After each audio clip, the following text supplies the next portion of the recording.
பொதுவாக ஆண்மை வீரியம் அதிகமாக இருக்க வேண்டும் என்றும் மனைவியிடம் அல்லது பெண்களிடம் அதிக நேரம் இன்பத்தில் ஈடுபட வேண்டும் என்றும் விரும்புவது ஆண்களின் எண்ணமாக இருக்கிறது. இதற்காக பெரும் தொகையை செலவு செய்வதும் வயாக்ரா போன்ற மாத்திரைகளை வாங்கி சாப்பிட்டு சைடு எஃபெக்டால் உடல்நிலையை கெடுத்துக் கொள்வதும் வாடிக்கையாக இருந்து வருகிறது. இது போன்ற சைடு எஃபெக்ட் எதுவும் இல்லாமல் மிக மிக குறைந்த செலவில் வயாக்ரா மாத்திரையை விட அதிகமாக ஆண்மை வீரியத்தை அதிகரிக்க செய்யும் பப்பாளி இலை மூலிகை லேகியத்தை நாமே சுலபமாக செய்யலாம். பப்பாளி இலை மூலிகை லேகியத்தை காலை மாலை 2 சாப்பிட்டவுடன் உடம்பு முறுக்கேறி நிற்பதை நீங்களே அனுபவத்தில் உணரலாம். எத்தனை முறை வேண்டுமானாலும் இந்த லேகியத்தை சாப்பிடலாம், எப்போது வேண்டுமானாலும் சாப்பிடலாம். சைடு எஃபெக்ட் எதுவும் கிடையாது. வயாக்ரா மாத்திரையை விட அதிக ஆண்மை வீரியம் தரும் பப்பாளி இலை மூலிகை லேகியத்தை எப்படி செய்வது, இதில் என்னென்ன சேர்க்க வேண்டும் என்கிற தகவலை தெரிந்து கொள்வதற்கு முன்பாக யுனிவர்ஸ் டிவியை சப்ஸ்கிரைப் செய்து கொள்ளுங்கள். கீழே உள்ள சிகப்பு பட்டனை அழுத்தி யுனிவர்ஸ் டிவியை சப்ஸ்கிரைப் செய்து கொள்ளுங்கள்.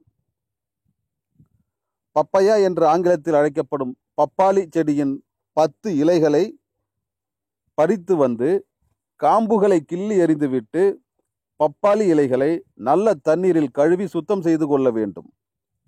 பின்பு இலைகளை அகலமான பாத்திரத்தில் போட்டு போதுமான அளவு தண்ணீர் விட்டு அடுப்பில் வைத்து வேகவிடவும். நன்றாக வெந்த பிறகு எடுத்து சூடு ஆறியவுடன் மிக்சியில் போட்டு நன்றாக விழுதாக அரைக்கவும். பிறகு அகலமான பாத்திரத்தை அடுப்பில் வைத்து அதில் 100 கிராம் நெய் விடவும். நெய் சூடானவுடன் அதில் அரைத்த பப்பாளி இலை விழுதை போட்டு வதக்கவும்.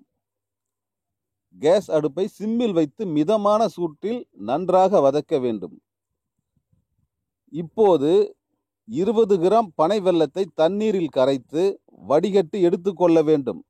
இந்த பனை வெல்ல தண்ணீரை அடுப்பில் நெய்யுடன் வதக்கிய பப்பாளி இலை விழுதில் சேர்க்க வேண்டும். இப்போது மீண்டும் வதக்க வேண்டும். இப்போது நமக்கு வயாகராவை விட அதிக ஆண்மை வீரியம் உள்ள பப்பாளி இலை மூலிகை லேகியம் தயாராகிவிட்டது. இந்த மூலிகை லேகியம், அதாவது பப்பாளி இலை மூலிகை லேகியத்தை சிறிதளவு எடுத்து சாப்பிட்டாலே வீரியம் அதிகமாகிவிடும். 3 வேளையும் சாப்பிடலாம். 2 வேளை சாப்பிடுவது நல்லது. இந்த பப்பாளி இலை மூலிகை லேகியம் 3 நாட்களுக்கு கெடாது. ஃப்ரிட்ஜில் வைத்து சாப்பிட்டால் 10 நாட்களுக்கு கெடாது. 10 நாட்களுக்கு இதன் வீரியம் குறையாமல் இருக்கும். எந்த வயது ஆண்களும் சாப்பிடலாம். சாப்பிட்டு பாருங்கள். வயாக்ரா மாத்திரையை விட அதிக வீரியம் தரும் அற்புத மகத்துவத்தை அனுபவபூர்வமாக உணர்வீர்கள். யுனிவர்ஸ் டிவியை சப்ஸ்கிரைப் செய்து கொள்ளுங்கள். கீழே உள்ள சிகப்பு பட்டனை அழுத்தி யுனிவர்ஸ் டிவியை சப்ஸ்கிரைப் செய்து கொள்ளுங்கள்.